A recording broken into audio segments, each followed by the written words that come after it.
Hello दोस्तों, तो कैसे हैं आप लोग। मैं मुबारक खान आपका दोस्त। आई होप आप लोग सभी मस्त होंगे, स्वस्थ होंगे और बिजी होंगे।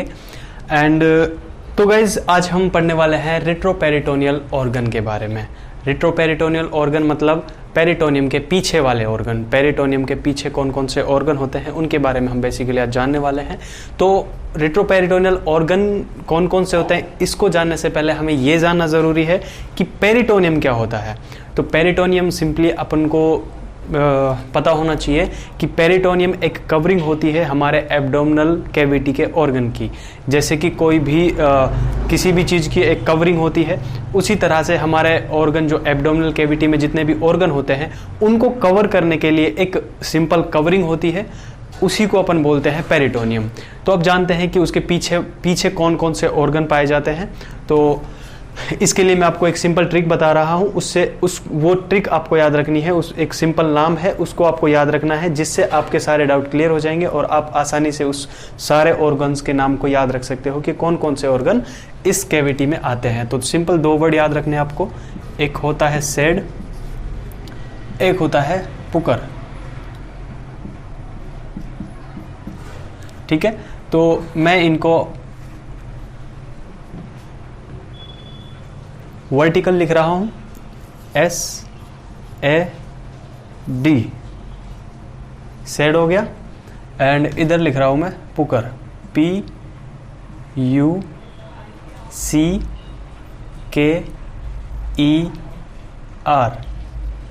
समझ में आ गया, सेड पुकर, ये दो नाम याद रखने हैं। तो सबसे पहले अपन जानते हैं कि S का मतलब क्या होता है। तो S का मतलब सिंपल होता है supra renal gland.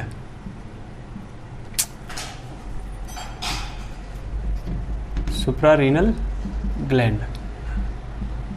Suprarenal gland क्या होता है? सुप्रारीनल ग्लैंड होता है एड्रेनलिन ग्लैंड। मतलब एड्रेनलिन ग्लैंड को ही अपन सुप्रारीनल ग्लैंड कहते हैं। सुप्रारीनल ग्लैंड का मतलब होता है जो हमारी किडनी होती है, किडनी के ऊपर एक ग्लैंड पाया जाता है जिसको अपन एड्रेनलिन ग्लैंड कहते हैं, उसी को अपन सुप्रारीनल ग्लैंड कहते हैं। जैसे कि वर्ड से पता चल रहा है, सुप्रा का मतलब होता है ऊपर, एंड रीनल का मतलब है किडनी, एंड ग्लैंड तो ग्लैंड है। ठीक है, तो सुप्रारीनल ग्लैंड मतलब किडनी के ऊपर पाया जाने वाला ग्लैंड या ग्रंथि।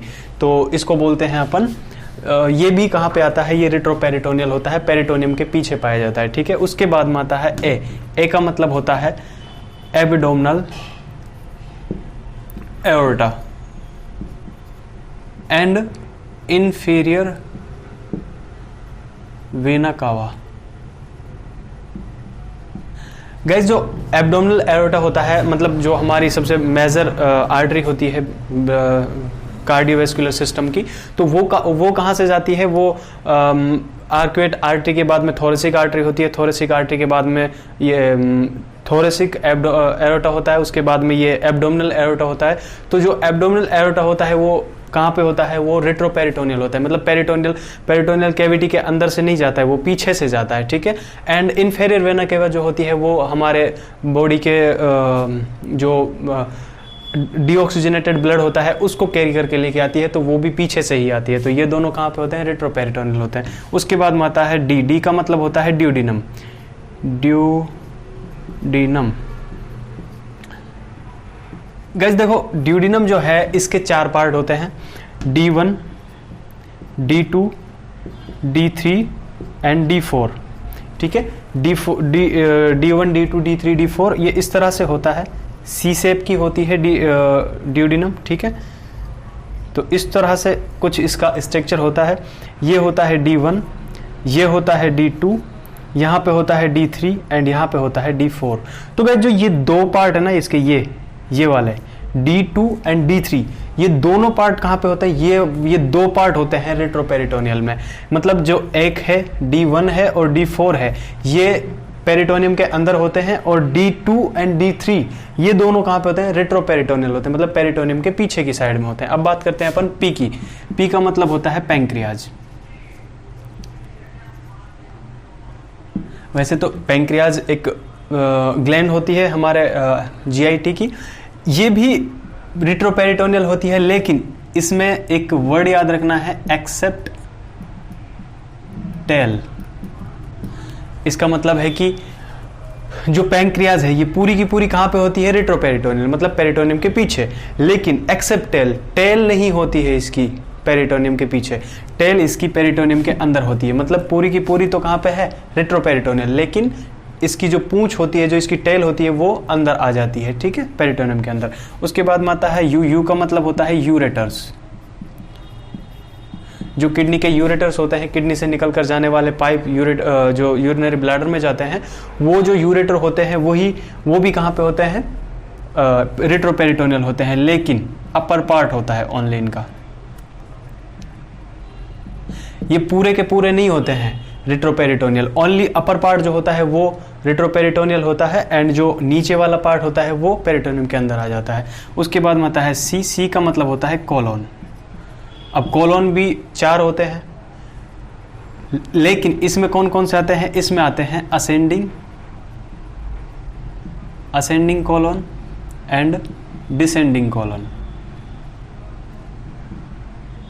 ठीक है। इसमें कौन कौन से ऑर्गन आते हैं, इसमें कौन कौन से कोलोन आते हैं, इसमें ओनली 2 कोलोन आते हैं, एक तो असेंडिंग कोलोन आता है, एक डिसेंडिंग कोलोन आता है। उसके बाद में आता है के का मतलब होता है किडनी। सिंपल जो किडनीज होती हैं, अब अपन ने यहाँ पे पढ़ा सुपररीनल ग्लैंड, अगर सुपररीनल ग्लैंड पेरिटोनियम के पीछे है तो सिंपल जब रेट्रोपेरिटोनियल वो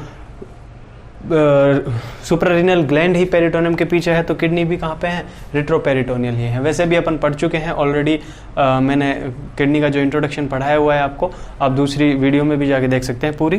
तो ये कहाँ पे होती है, रेट्रोपेरिटोनियम होती है। उसके बाद में आता है ई का मतलब होता है ईसोफेगस। ईसोफेगस का भी पूरी की पूरी ईसोफेगस भी नहीं होती है रेट्रोपेरिटोनियम में, क्योंकि ईसोफेगस आधी से ज्यादा तो ऊपर ही होती है अपनी थोरेसिक कैविटी में, तो पेरिटोनियल कैविटी में होती नहीं है। ओनली इसका जो नीचे वाला पार्ट होता है, मतलब lower part, only lower part जो डायफ्राम से नीचे जाता है, और वो पार्ट रेट्रोपेरिटोनियम होता है, ठीक है। Lower part of the oesophagus, वो भी कहाँ पे होता है, रेट्रोपेरिटोनियम। उसके बाद में आता है आर का मतलब होता है रेक्टम। तो जो रेक्टम है ये भी रेट्रोपेरिटोनियल में होता है। तो आप चाहे तो इसका स्क्रीनशॉट ले सकते हैं, आप देख सकते हैं। ये ओनली ये 2 ट्रिक याद रखनी है आपको। आई होप कि ये सारी चीज़ें आपको क्लियर होंगी, एंड अगर क्लियर है तो प्लीज़ लाइक करें, शेयर करें एंड सब्सक्राइब करें, सपोर्ट करें। Thank you so much for watching this video.